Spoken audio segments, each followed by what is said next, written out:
Welcome to the channel, everybody. My name is Ryan, and this is Unreal World. And we are here with our main character, Athena of the Owl Tribe, back on the hunt again. We are out in the open pine mire hunting a herd of reindeer. So you can't see them currently, but trust me, they're there. In fact, if we look close, you do see their tracks just ahead of my character. Now, let's see. I think our dogs are with us. Yep, we got a dog there. So we're going to start moving. It's time to initiate this hunt. Now, it's not life or death. The survival of our character does not depend on killing one of these reindeer, but it would be nice to get as many kills as we can right now because we're trying to save up some skins, some furs, meat too, and do some trading in the winter time. Once the ice freezes, the water freezes over, turns to nice solid ice, we will be heading probably down to the Drick territories, which if you're unfamiliar, that's the turquoise color here, not the darker blue, but the turquoise color. They've always been my favorite trading partner just because they're one of the wealthiest civilizations. Now, you might argue that just by sheer volume, the Owl Tribe is wealthier because they got a lot more settlements, a lot more reindeer, but they're also more spread out. But these guys have armor, and most importantly, as a commenter recently pointed out, they're going to have nets too, a lot more nets than you would see inland because they do kind of live on the coast there. So that's our hopeful trading destination. But like I said, we need to down a couple of these reindeer. Now, as I recall, I think we put an arrow in one of them, but that's not the one right there, although that one is somewhat trapped. If I can sprint, oh no, slipping out of there, see it? All right, let me stop running. I'm going to take a shot at it. I was hoping to cut it off and kind of capture right there in the on that little peninsula where it won't go in the water, but if I take a shot, we nailed it. It's limping. That's good. That's good. All right, this is definitely a good target. I'm going to sprint at it. I'm not wielding anything yet. Oh, okay, you know what? Ooh, can I catch it? I'm hoping to get into melee with it. Oh, I'm going to wield my knife. This might set me back, but I think we can keep up with this. Just keep in mind as I sprint here, I'm losing plenty of endurance, and I got to watch that. I can't sprint forever, in other words. So the animal's still very, very like rested. It's only slightly fatigued still, but it is injured, so it's having trouble. Otherwise, it would just sprint away from me, no problem. But oh boy! All right, I'm gonna stop sprinting. Ah, damn! It knows. Yeah. We got to watch it though. If we get over like 60% penalty, I'm going to have to stop. Or stop sprinting at least. We're still following it. Let's take a look at it. See if it's any more tired. Okay, good. It is now fully fatigued. We got to wait it's like middle of the road right now. So it needs to get to very fatigued and then breathless. Breathless is when we can just like walk right up to the animal and just club it. So let's continue the chase. I'm going to stop sprinting. Oops, I'm still selecting an animal. And I have to zoom out. Let me take a look at these other animals real quick, because like I said, I think one of them might also. No, not those two. I think one of them's injured carrying one of my arrows, but this one ahead of us definitely is. So I'm going to follow it. And even though we're not sprinting, it's still struggling to get away from us. Yeah, I can tell already it's losing steps. In other words, it's losing its endurance. Yeah, it's breathless now. So we're going to be able to walk right up to this one. Let me just take a look at this guy. Okay, now I'm not worried at all about the other reindeer like attacking us. Herd animals like this, the reindeer won't do that. If you're with pigs or heading off against pigs or wolves, then you do need to worry about that. But these guys will be okay. They'll just kind of stay in the area for a while. In fact, I might want to mark this location on the map and say we've got some deer here, because the herd itself will probably stick around for a couple of days. Maybe not, but it's always a good idea to come back to a spot like this. But anyway, let's go ahead and take it down. Got to be careful not to hit my dogs. I always go for the legs. There's a lot of different techniques for killing an animal. You can experiment and figure out what you like best, what's most effective. But no matter what you do, you have to balance your endurance penalty with your movement and stuff. That's basically the key to all action in the game, including combat. So I'm going to keep repeating. Actually, it's down on the ground, so let's go blunt to the head.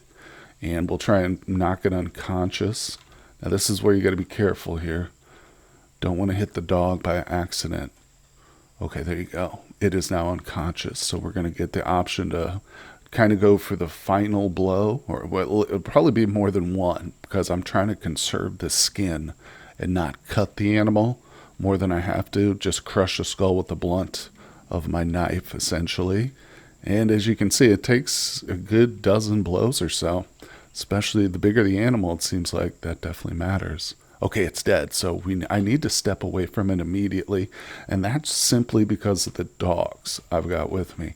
So they're probably very hungry because I never feed them, and that means they will eat that corpse there as soon as they have the opportunity. So what I'm going to do is just tie them to the tree, boom, and we're going to see what we can do with that reindeer.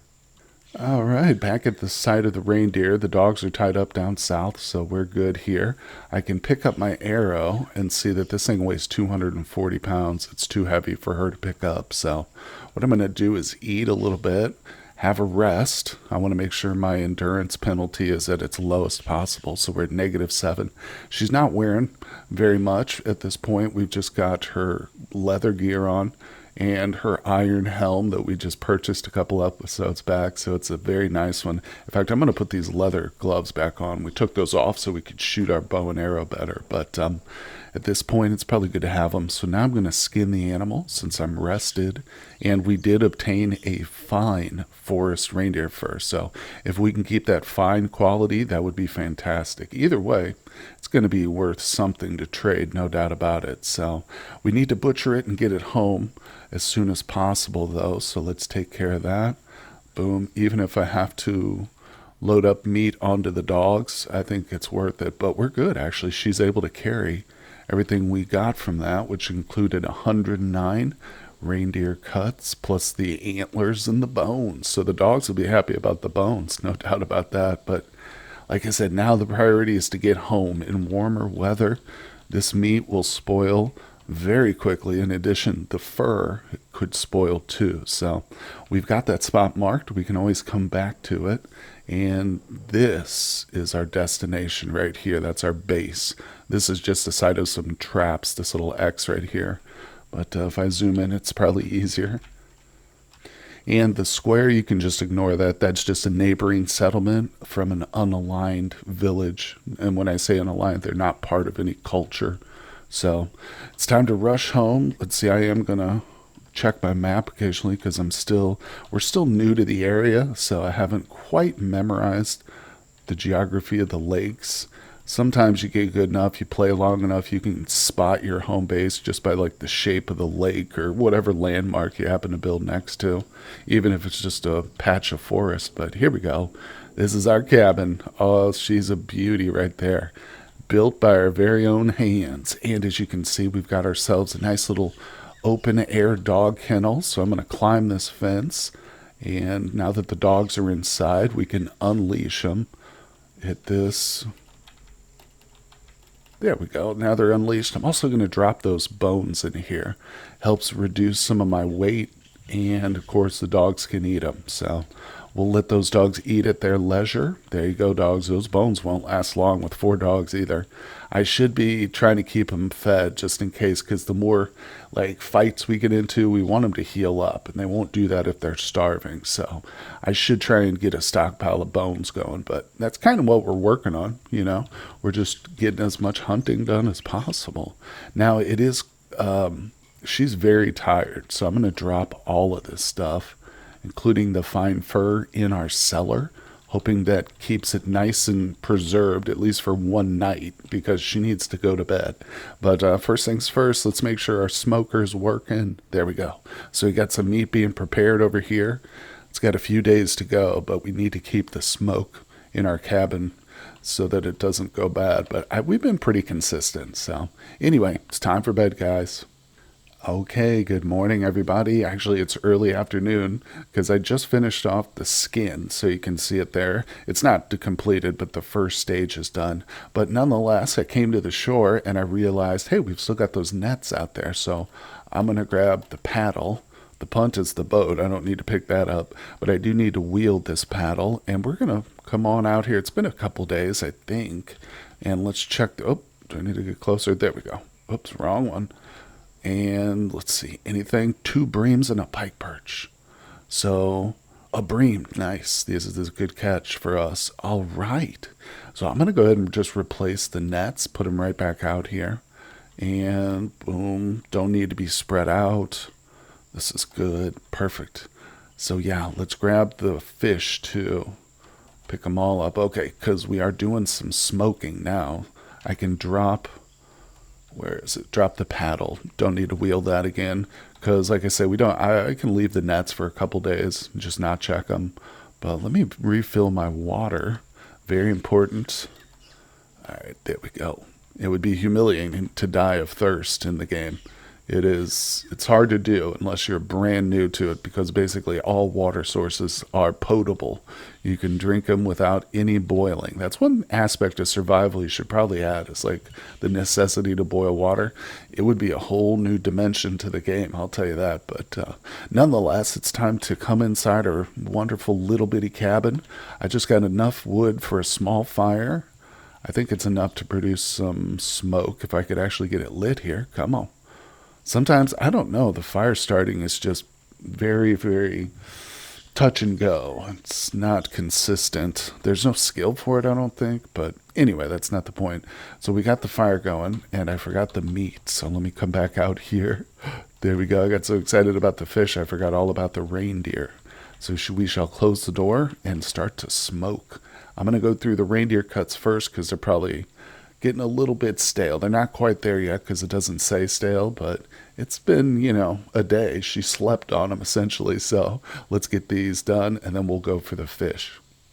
Okay, well, the smoking is done. It's gonna take about 2 weeks, but I'm getting very low on cordage here. So we are definitely going to continue our hunting, but of course I got to wait for this skin to finish. I don't really want to leave the camp while that is being prepared, so I think I will go around and dig up some saplings. That's the quickest and easiest way to make just primitive cordage. And if we're not doing any serious crafting with it, then all I'm doing is just drying meat, and that's not very intricate work. So we can just use basically a twisted up sapling as cordage. And here you can see that's the little trees right here. This is what I want. The little spruces, and they're the ones you can walk through. Those are the saplings. So I'm just going to go ahead and fell them just like you would a normal tree. Oh man, I'm forgetting my commands here. All right, let me just go ahead and take care of this. That's it. There we go. All right, so we're going to pick up the saplings, and as you can see, in the right kind of forest, it's pretty easy to find. There's 3 or 4 on my screen right now, so I'm just going to take that extra time and get us some more cordage. Alrighty, well, while we're on the topic of saplings real quick, I do want to point out that the current mod pack I have allows you to use birch sapling specifically to create arrow shafts. So if we go to the mods here in arrows, then you can see arrow shaft is one of the base components for any kind of arrow you want to build, whether it's the stone arrowhead, the broadhead arrow, no matter what. So we're going to do arrow shaft, and I have 2 of them. Boom, there we go. So the mod set I'm using too is linked down in the description below, as well as instructions on how to install it. If you're interested in using it, it adds a whole bunch of stuff. It's actually a combination of several different mods, all accumulated and merged into one big one. But nonetheless, it adds quite a new dimension to the game, which includes cooking, by the way. So I've mentioned this a few times, but I think we need to pick up some key ingredients like salt and some spices, but we're going to give some of these a try for sure. But let's see, right now I am focused on hunting and trading. So real quick, let's step over to our skin, which is still being prepared. Beautiful. So I want to make sure I take this as my priority because otherwise we might lose the fine quality of it. So it is ready for its next stage. I'm going to do that. And if we try and pick it up again, it tells me it won't be ready until the early morning. So that's tomorrow, basically. So we've got one more task before bed. We're going to turn all of those saplings into cordage. There we go. So I got 26 of them. Man. All right, let's just start with, I think 10 is the max. Anyway, I'll go through all this boring stuff real quick. All right, once again, we find ourselves inside our cabin and we are ready for the final task here on the skin. You know what else I'm noticing is there's, I think, some meat ready next to us. Let's check that. Nope, not yet. Okay, so we've got several different piles of it here, which all have different time frames on them. I think we don't have too much longer to wait on some of the new, the latest stuff, which is like a bear kill that we got. But anyway, let's go ahead and drop off the fur, and then I think it's time to get right back out there on the hunt. Yeah, for sure. Close that up. You know what? Just to be careful, I'm going to first start the fire. Like I said, you got to make sure it's smoky each day. So that was a pretty decent sized fire. And also to make sure we're doing good with the spirit realm, it's time to sacrifice a little bit. So let's take a quick peek at the dogs. Okay, yeah, they're all looking nice and hungry. There you go. Like I said, as long as they're not injured, it's not critical to feed them. They won't die or anything, but I am going to bring them along for defense in case we get into a fight with some robbers or even potentially a bear. They can definitely help with bear hunts. And let me see. Sometimes it's a little tricky to figure out which ones are leashed, but I'll get them all. Oh man, well, luck is kind of against us here. It's with us and it's against us. You can see there's actually 2 elks dead ahead, but it is midnight. We are cold, weary, and I need to probably start a fire and go to sleep just right here in the wilderness, which isn't a big deal necessarily. It's just we might not see those 2 elk in the morning, sadly, but I'm going to cut this down and start a little bit of a fire here. Like I say, if it starts raining, hey, we'll just have to get up, but okay, that's pretty good. That's pretty good. We aren't fully rested, but regardless, oh, good. And you can see the elk, at least, yeah, they're both still there. That's crazy. This is also that, I don't know if you noticed earlier there for a second ago, but there was a X there. So this is also the area where we killed that reindeer. But man, it doesn't matter necessarily which one we go for. It would be a little bit too greedy to try and get both of them, at least in one trip. But so let's just focus on this one. It's a big bull elk, I hope. It's definitely a bull, small bull elk. Well, that's actually okay. Maybe we'll be able to carry everything home. But let's not worry about that yet. Let's get this thing down. So I do have a pretty clear shot on it, but it's also turned away from me. So I'm going to move in just a little bit, try and line up the shot a bit more. Okay, that's pretty good. That's pretty good. We're very close. And let's take a headshot. Oh, nailed it. Take a look at it, suffering from a serious puncture in the left shoulder. It's walking lame. So you saw in the previous hunt just earlier how important injuring the animal can be. Yeah, it's still very fast though. He is sprinting away from us. So I'm going to stop just to conserve our energy. I'm going to just wield a regular arrow. We've already done the damage we need to. I mean, I might take another shot, but most likely I'll just try and run it down till it's really fatigued. But you can see right here it's at slightly fatigued, so let me keep pursuing it. Oh boy. So I took another shot at it just because I was able to sneak up to it again, and I knocked it unconscious. Let me grab my knife. Very important to be prepared when we get to... Oh, I think it just died. See the blood pool? No, it's alive. I can see the blue arrow there. Yeah, so that arrow indicates it's still alive. It just left a little blood pool, I think. But anyway, let's try and get to it before it gets up and runs away.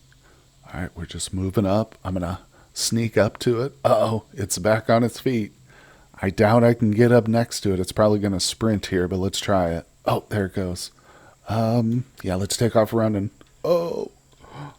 We can almost keep up with it. Nope, there it goes. It's taken off. Hold on, let me look at it.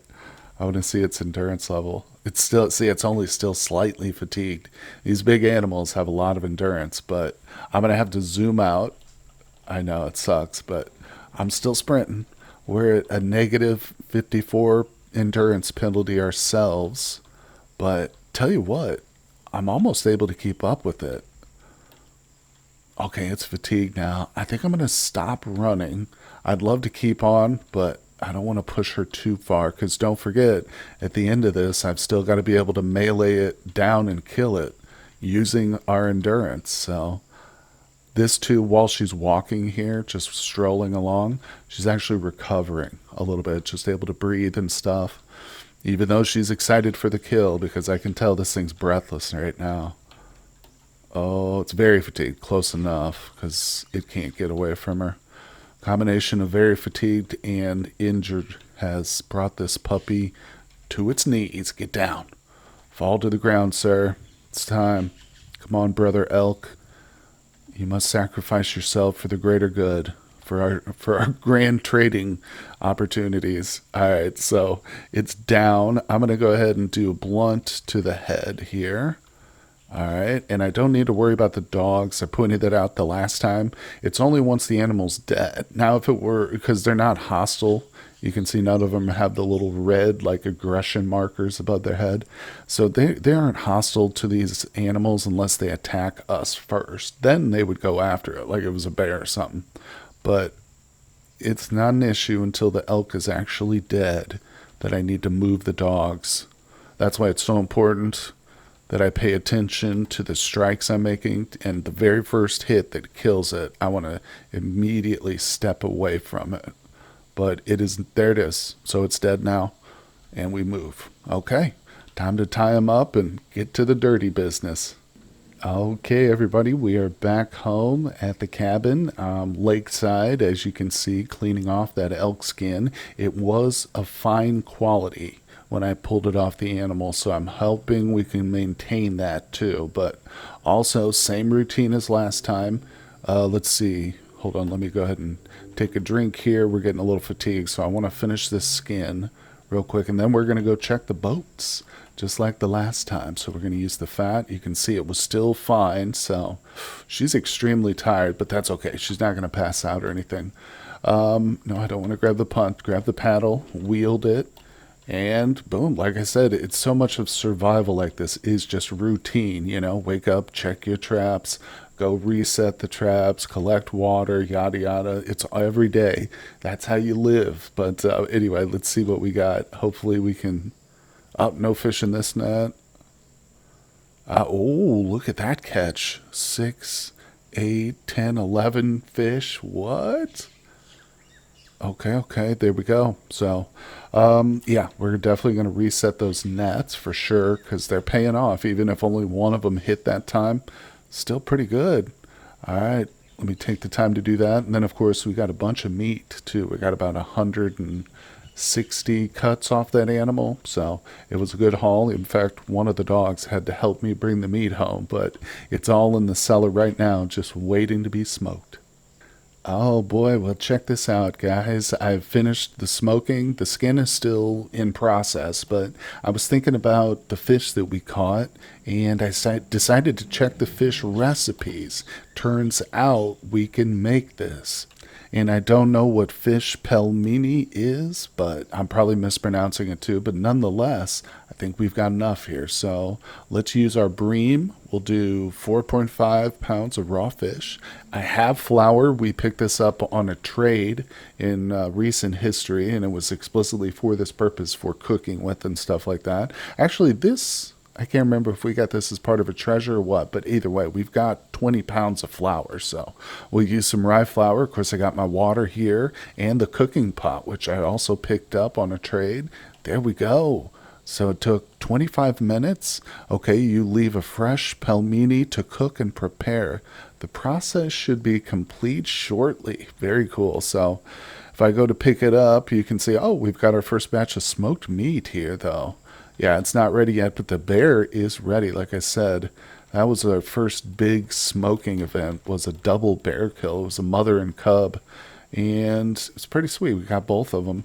So we're going to have several cuts of meat from the bears coming in here over time, over the next couple days probably, because I had to do it in short bursts. But now I brought that perfect board because that was part of the cooking process for the fish pelmeni. But let's drop off our smoked cuts here. I'm going to put the flour back too. That goes in the cellar.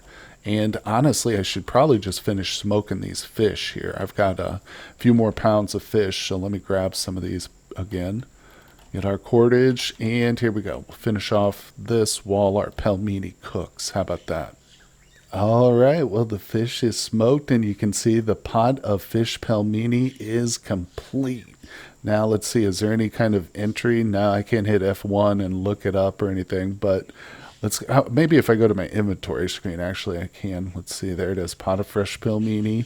Sorry, no, modded info, or the modded stuff usually doesn't have any info added, but that's okay. I guess we could just Google it. But nonetheless, it just sounds like breaded fish soup, like fish and dumplings maybe. Sounds pretty good. So we got 9 pounds of it. Let's dig in.